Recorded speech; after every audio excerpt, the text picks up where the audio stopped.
Listening, fill in the blanks. Let's start. Coffee for a time was known as Arabian wine to Muslims who were banned from alcohol by Islam. It was not until after coffee had been eaten as a food product, a wine and a medicine that it was discovered, probably by complete accident in Turkey, that by roasting the beans a delicious drink could be made. The roasted beans were first crushed and then boiled in water, creating a crude version of the beverage we enjoy today. The first coffee houses were opened in Europe in the 17th century, and in 1675, the Viennese established the habit of refining the brew by filtering out the grounds, sweetening it, and adding a dash of milk.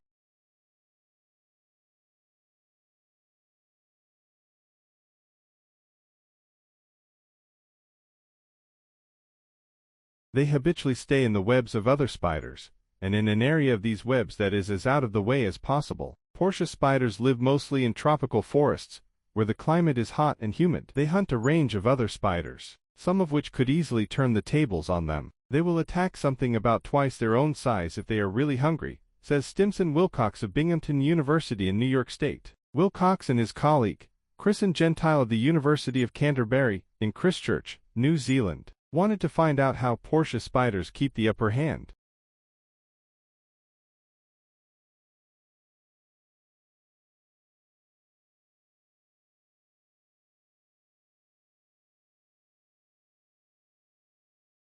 Most jumping spiders locate their prey visually, and then jump and capture from 1 centimeter to over 10 centimeters away. Only a few species of jumping spiders invade the webs of other spiders, and the Portia spider is among them.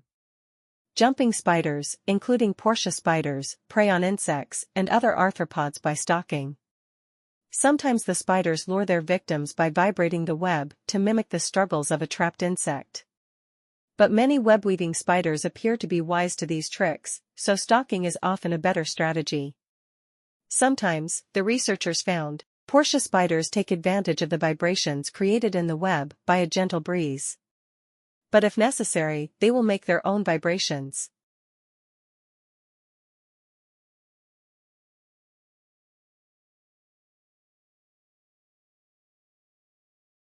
Probably the most significant finding from research on noise is that its predictability is more important than how loud it is. We are much more able to tune out chronic background noise, even if it is quite loud, than to work under circumstances with unexpected intrusions of noise. In the Glass and Singer study, in which subjects were exposed to bursts of noise as they worked on a task, some subjects heard loud bursts and others heard soft bursts. For some subjects, the bursts were spaced exactly 1 minute apart, predictable noise. Others heard the same amount of noise overall, but the bursts occurred at random intervals, unpredictable noise.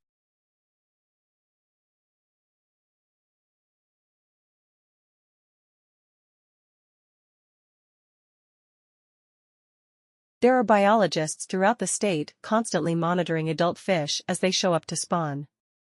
The biologists, sir. In streamside counting towers, study sonar, watch from airplanes, and talk to fishermen.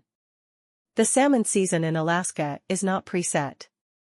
The fishermen know the approximate time of year when they will be allowed to fish, but on any given day, one or more field biologists in a particular area can put a halt to fishing.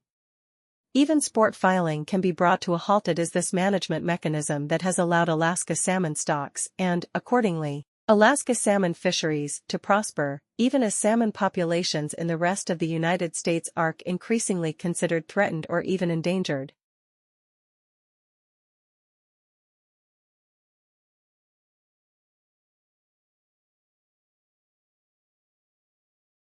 The crisis was completely unexpected, but researchers believe it had nothing to do with impacts of fisheries. Rather, they contend, it was almost certainly the result of climatic shifts, prompted in part by cumulative effects of the La Niña phenomenon on Pacific Ocean temperatures, culminating in a harsh winter in which huge numbers of salmon eggs were frozen. It could have meant the end as far as the certification process was concerned. However, the state reacted quickly, closing down all fisheries, even those necessary for subsistence purposes.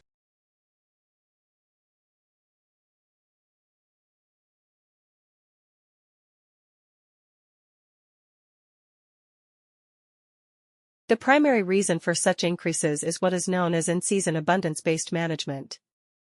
There are biologists throughout the state constantly monitoring adult fish as they show up to spawn.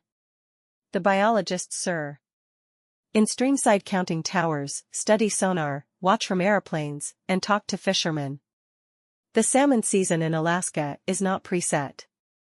The fishermen know the approximate time of year when they will be allowed to fish, but on any given day, one or more field biologists in a particular area can put a halt to fishing. Even sport filing can be brought to a halt. It is this management mechanism that has allowed Alaska salmon stocks and, accordingly, Alaska salmon fisheries to prosper, even as salmon populations in the rest of the United States are increasingly considered threatened or even endangered.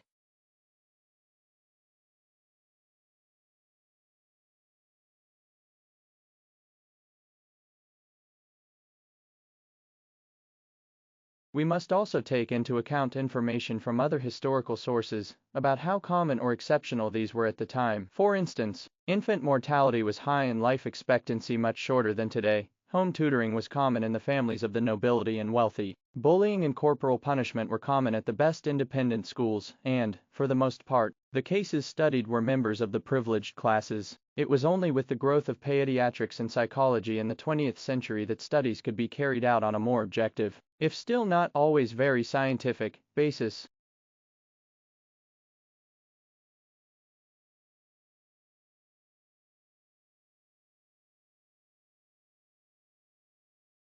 Off campus, there are many flats, townhouses and houses for rent in the local area.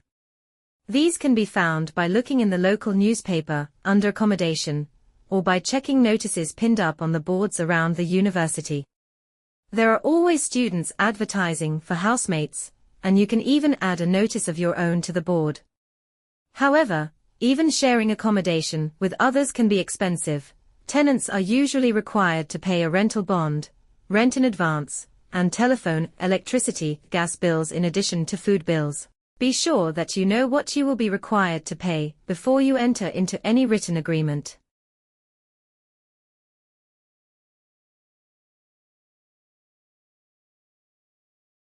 He was born in Hanover in Germany in 1738, left the German army in 1757, and arrived in England the same year with no money, but quite exceptional music ability. He played the violin and oboe and at one time was organist in the Octagon Chapel in the city of Bath. Herschel's was an active mind, and deep inside he was conscious that music was not his destiny. He, therefore, read widely in science and the arts.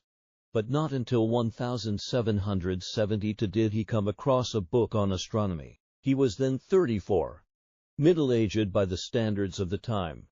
But without hesitation he embarked on his new career, financing it by his professional work as a musician. He spent years mastering the art of telescope construction, and even by present-day standards, his instruments are comparable with the best.